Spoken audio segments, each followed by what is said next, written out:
What's up guys, Tommie Bennett here, and today we're going to talk about 5 unique techniques that are going to make you a better snowboarder and that are on the advanced side. Now, I'm not saying they're super gnarly and hardcore, but it's something that we got to be aware of whether you're a beginner, intermediate, or an advanced rider. So at any point you're digging the content, definitely give it a thumbs up and let me know what you think of the glasses. You guys haven't seen this yet. I wear them, but I don't snowboard in them because it's so hard to snowboard in them. I don't dig it. So alright guys, let's dive right in.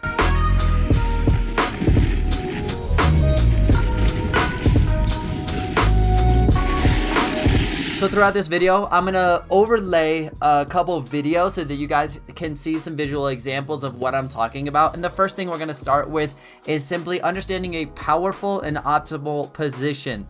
Now, so many times in snowboarding, we're dealing with so many different variables, which could be the snow conditions, the speed that we're traveling, our boards and the equipment that we ride. There's so many different variables, but one thing that we can continuously control is going to be our body positions. Now, some tricks require certain body positions while others require different body positions.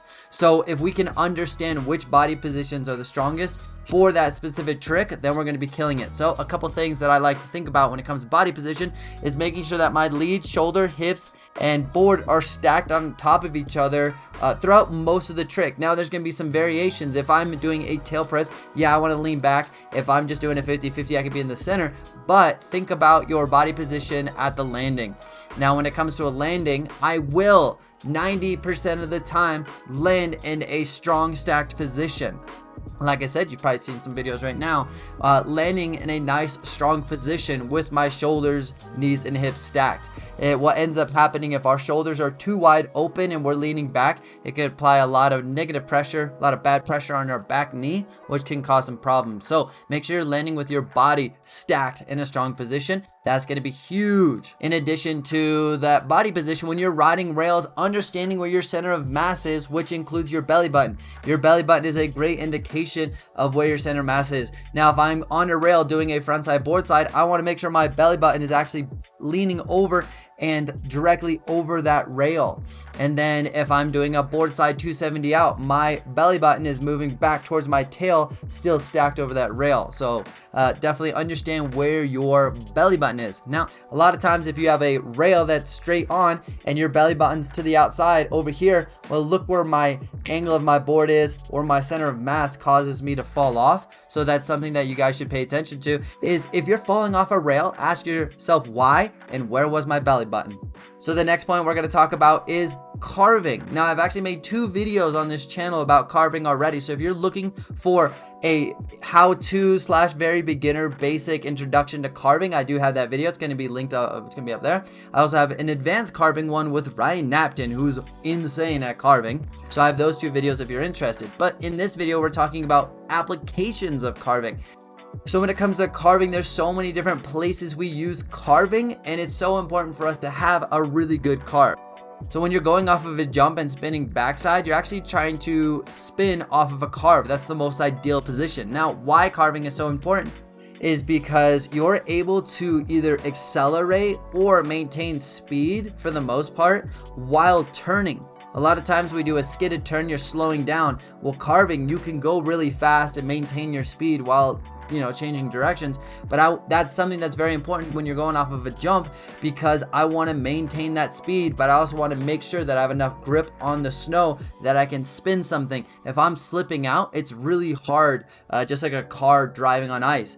To be in control, yeah, I can drift, but I could probably spin out at the same time. So doing carving off of jumps is a big deal, but then I'm still going to use that same carve thought process going into a rail. I'll actually set my edge and carve into a rail. I don't necessarily skid because I want as much control as possible. So those are 2 examples. If I'm hitting a side hit and I'm like hitting a little bit of a jump, I'm actually trying to maximize my speed and go off of a carve on that toe side edge, doing that as well. You can do that for heel side or toe side. So there's a couple examples of utilizing a carve turn more than just carving across the hill. Huge for riding freestyle. It's pretty importante. So those first 2 examples are pretty awesome. Now we're going to get into a lot more of a techie situation, and it's going to be counter rotation. So essentially what we want to be able to do is sometimes we want to use our shoulders in one direction while our legs go in the opposite direction to get a certain outcome. And a great example of this countered position would be a frontside board slide. I need my shoulders to go straight down the fall line or almost open a little bit, where my lower body is doing a frontside board slide and I'm in this really twisted position, but it's gonna help me ride away from this trick in my regular direction. Why this is awesome is I can do a crazy trick while controlling the outcome both on the future and how I ride out of it. If I am on a frontside board slide and I end up allowing my board to go across 90 degrees and my shoulders are stacked, so I'm actually on top of each other, it's really hard to get to come out the normal direction. Your momentum wants you to go out switch. So if you're struggling with doing frontside board slides and you keep coming out switch, think about your countered rotation in your front shoulder, your lead shoulder. There's so many great examples of doing counter rotation. So if you guys have any more ideas or suggestions on where and how you use counter rotation, go ahead and put that in the comments down below, because I definitely want to hear from you. So sometimes, or almost always, when you snowboard, there's so many different things going on that you can't nail everything perfect every single time. Point number 4 is going to be about pulling your feet underneath you as a survival mechanism to land a trick. Now I got a couple examples I'm going to put on screen of me pulling my back foot underneath my center of mass so that my upper body is landing directly on top of my lower body so that I can actually ride away. Obviously, in snowboarding, there's so many things going on. As I hit a jump, if I'm going too fast and leaning too far back, things get a little wild. So a couple things that I like to do is just understanding where my center of mass is and trying to get my center of mass stacked over my board as best as possible to either land the trick is ideal, of course, but sometimes I want to be able to put my board down and then control if I am gonna happen to fall. So an advanced skill is being able to take your feet and bring them underneath your center of mass so that you can survive whatever you're gonna survive. So you may be asking, how the heck do we do that? Now, what we're talking about here is so situational that there's not going to be one perfect technique to be able to recover every single time. There's a trick I'm gonna post here where I actually go in and catch a toe side edge and then I spin out of it, but I'm letting my chest be over the board, but then as I jump, I'm bringing my knees up. So sometimes you may need to bring your knees up to your center of mass and then pull them underneath you and then push them down. Sometimes you may need to scissor your feet where you take both feet up and then your femurs actually rotate in opposition to get your board to move. So there's a couple different situations, but what I would say is the more you snowboard, the more you snowboard, the more you're going to be able to recover these movements. But understanding, how is my range of motion? Am I explosive? Can my knees come up to my chest and down, or am I very limited? If you're very limited in your range of motion, if you're very limited in your range of motion, I definitely would suggest doing some yoga or working out just so you can get stronger and have a bigger range of motion, which is going to make your recovery moves or your save the day moves a lot easier and a lot better. Now, the 5th and final point that we're going to talk about is something that's very unique, very amazing, very simple, but super, super powerful. And it's called independent flexion extension with our legs specifically. Essentially what that means is, can we retract one knee while extending the other and then do it in opposition and have that independent control? On the simple side of independent flexion extension of your legs is going over a field of moguls and being able to absorb the terrain, and the timing of it causes our front knee to retract while our back knee is extended, and then we're going to be extending our front knee as we're going over it while retracting our back knee. So that right there is a very simple exercise for you guys to start practicing independent flexion extension. What will happen is if you bring both knees up at the same time over a set of moguls, you're going to skip on the moguls like a rock that's tossed on water. You know how it just goes.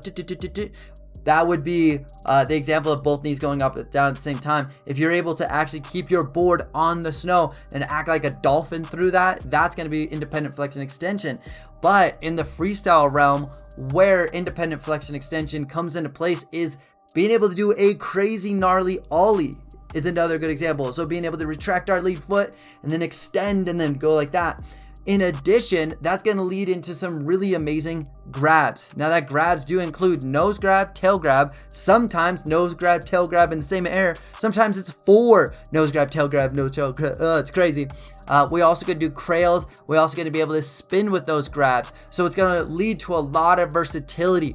We can also do really cool tree taps. There's so much that being able to do that independent flexion extension is going to allow us to go do so many different tricks that are actually seems very simple and basic, but now having this understanding is going to unlock these tricks, and it's going to make snowboarding like that much more fun, that much more creative, and that much more of a good time. So that's going to do it. It's kind of just straight to the point, pretty awesome. I'm really excited about today's video because it's kind of highlighting a lot of the skills that are not super gnarly, but are going to change your snowboarding for the long term. Let me know if you guys dig the content by giving it a thumbs up. Leave a comment down below, and if you're new to this channel, definitely subscribe. Also, if you want to support the channel, there's a couple different ways that you could do that. Come join my live streams. I do live streams at 7 o'clock every single Tuesday. You can come interact with me, ask questions about snowboarding, ask questions about my other hobbies, or interact with the community that is there. We're starting to build a really cool community. It's been really fun. It's a good time, so come over, come hang out. Also, I do have stickers, I do have merch, and so go check that out. On that note, guys, I want you guys to keep killing it, and we're out of here. Peace. What do you guys think of the glasses? Pretty sick, pretty nerdy? Let's go.